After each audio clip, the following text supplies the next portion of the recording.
во изминативе 2-3 дена, она што најмногу ја потресе, би рекол, македонската јавност, барем од она што се објавуваше по медиумите, е оваа сторија која што мојата колешка Мирослава Брнс, Мирослава, добро утро, од Слободен печат, ја пласираше преку Слободен печат, а потоа доживеа и, како да кажем, една експлозија од внимание од сите други медиуми, но продолжува да се развива, а се однесува на оној извиднички камп кој што бил направен пред 10 дена, на кој учествувале 16 годишни и малку постари малолетници, а на кој што преку една, ако смеам така да кажам, не многу обмислена програма се обиделе да направат сексуално образование кое излегло од контрола.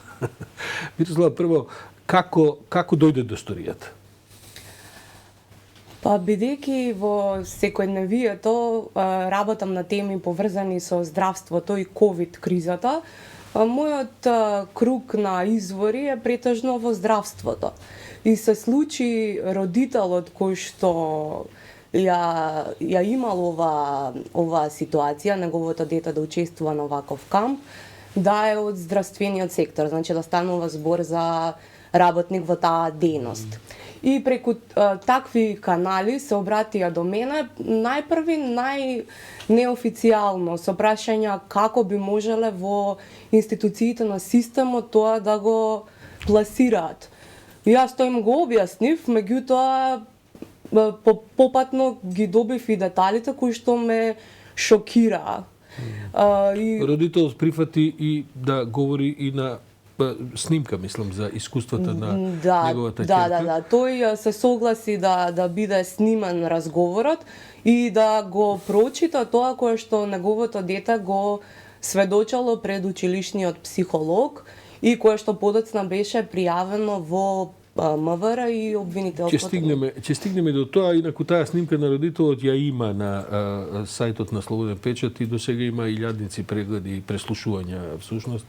Морам да кажем дека уште од самиот почеток кога почна да работиш оваа историја е исклучително занимлива, но и сензитивна. Се обидовме да ја спакуваме на начин да не произведе, ајде сега да употребам еден збор, да кажем еден Facebook скандал, туку да биде обработена баш како што треба, бидејќи тоа е скандалозна содржина, но да не додаваме, да кажем, елементи кои што само би предизвикале хистерии без мерка и да ја насочат приказната во поинаков правец. Сторијата се развиваше. Сега веќе говорат и други родители. Така е. Во текот на вчерашниот ден уште 2 мајки разговараа со мене и комплетно ја потврдија сторијата која што ја објавивме базирано на сведоштвото на првиот родител. Откако се случил кампот, од извидничкиот одред 7 ученици се отпишале. Ние се обидовме да го добиеме извиднички, практично ти им звониш колку пати дневно? Многу пати, и по телефон, и по мејл.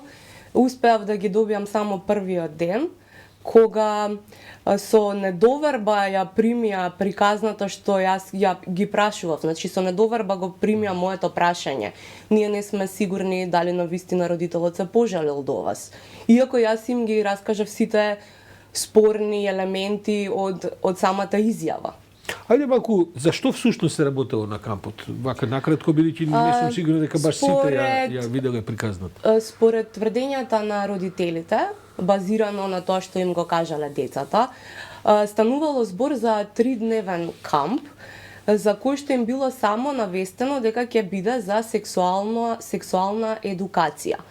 Меѓутоа, кога пристигнале, тоа било во близина на Скопје, кога пристигнале во местото, сета таа едукација зазела поинаков тек поради активностите кои што се барало да ги изведуваат децата.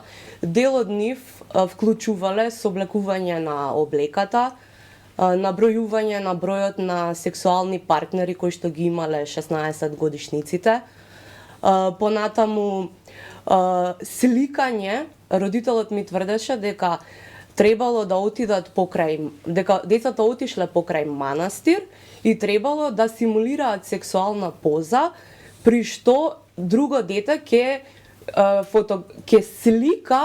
слика портрет од таа слика. И на децата им било непријатно да сликаат сексуална поза во близина на манастирски крст.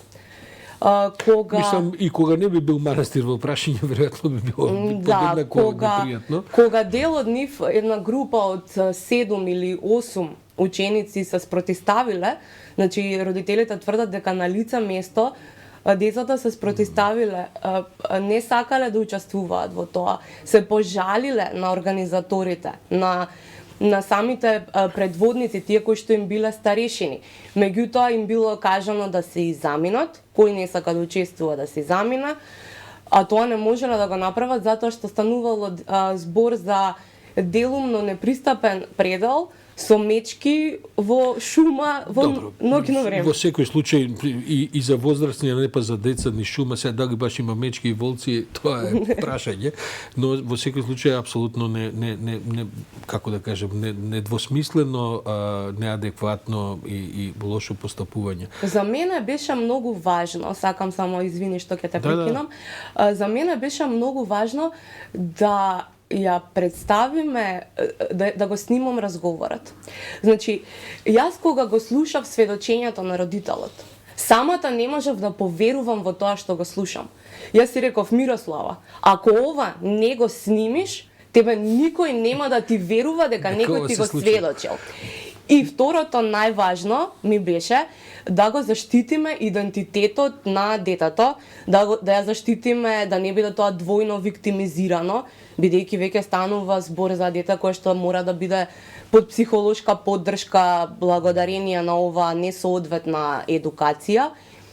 И тоа ми беше Морам да кажам дека барем Слободен печат опстои во таа намера да бидат иницијали дури на родителот, бидејќи бевме свесни дека ако го објавиме името на родителот не е тешко да сите кои што се пронајде детето и така натаму, и дури инсистираме на тоа, особено фотографии кои што објаваме да немаат од тие настани никакви, ако има и за тоа има материјали и можевме да одиме во тоа насока.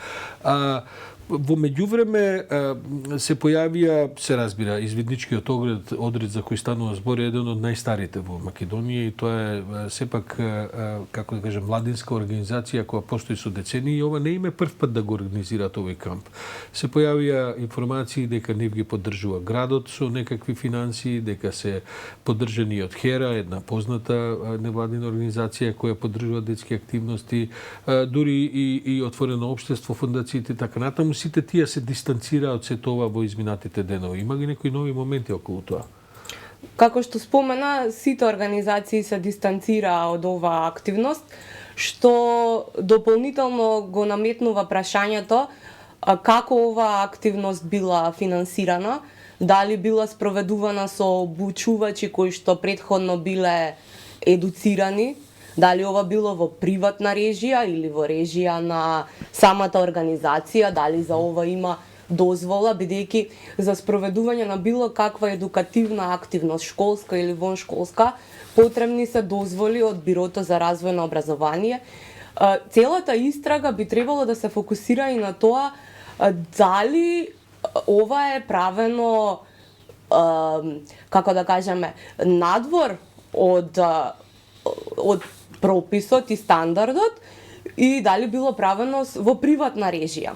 Бидејќи училиштата, ти го контактираше и училиштето од кај што доаѓа девојчево, тие се дистанцира и изјавија колку што знам и колку што прочитав дека практично тие не стоят за никакви овие воншколски активности. Така е, затоа решивме воопшто да не го споменуваме училиштето, бидејќи учествувале ученици од многу средни училишта во градот. Ова представува воншколска активност со која што училиштата не се поврзани. Добро, јас можам да кажем дека сега веќе има и постапка јавното обвинителство. Читаме дека дало налог полицијата да ги повика на разговори, да ги истражи сите околности преку изјави на организаторите, така натаму. Ќе видиме што ќе се случува. Што е најново во целиот случај? Има ли нешто за денеска, бидејќи ти продолжуваш да го следиш целиот случај? Вчера една од мајките на децата ми рече дека ќе оди во полициска станица и таа да го пријави случајот. Па сакам да прашам дали тоа се случило. Би сакала исто така да да се распрашам како овие активности, дали имало програма, дали им било на родителите најавено. Имаше некакви флаери Да. на кои што пишувало и така. Да, Гледам да. и по Фейсбук има еден разговор помеѓу бидејќи не е спорно дека барем од ова што се објави дека извидувачкиот одбор се извидувам извиднициве претерале преку секоја мерка, но истовремено некои родители велат чекајте па на флаерите пишувало што ќе се случува таму, можеби родителите треба да бидат повнимателни кога ги праќаат децата и така натаму. Јас лично сметам дека е од огромна корист за нашето општество што се охрабрил родител да проговори на темата. Исто така е од голем бенефит тоа што се појавило дете кое што не било подводливо, не било како не се вклопило во активностите и сметам дека со критиката на луѓето кои што го пријавуваат случајот, само се спречува понатамошната истрага и се спречуваат други родители да истапат и да пријавуваат. Сметам дека оној кој што е жртва, така и треба и да биде идентификуван. А и третиран. И третиран. Да. Мирослава, ние остануваме и како слободен печат отворени за темата и нашите, да кажам, пипци, бидејќи ти го следиш здравството, се повеќе се јавуваат луѓе, особено после трагедија во Тетово што се случи, кои што сакаат да раскажат.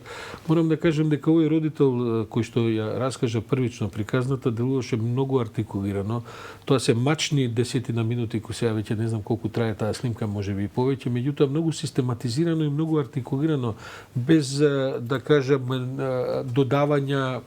Иако таа, како што и самата велиш, ако не е снимено, човек ќе мисли дека е претерување од самиот почеток. Така што и ти самата и Слободен печат остануваат отворени за овој вид на стории, не само на оваа тема, туку на сите други теми. А ти си еден од оние репортери кои што често ги следи ваквите случувања и си многу, како да кажем, контактибилна за тој вид на извори. Благодарам. Јас ти благодарам за ова гостување во утрински брифинг. Сметав дека има една поголема општествена важност, се разбира се тоа што се случува со таа приказна и дека е добро да ја одржиме во нејзината структура, бидејќи на крајот на краиштата важни се поуките. Важно е она што од секој ваков скандал, бидејќи несомнено се работи за еден вид на скандал, треба да изведеме како општество некаква полка. Мирослава Брнс, новинар на Слободен печат, благодарам за ова утринско брифирање.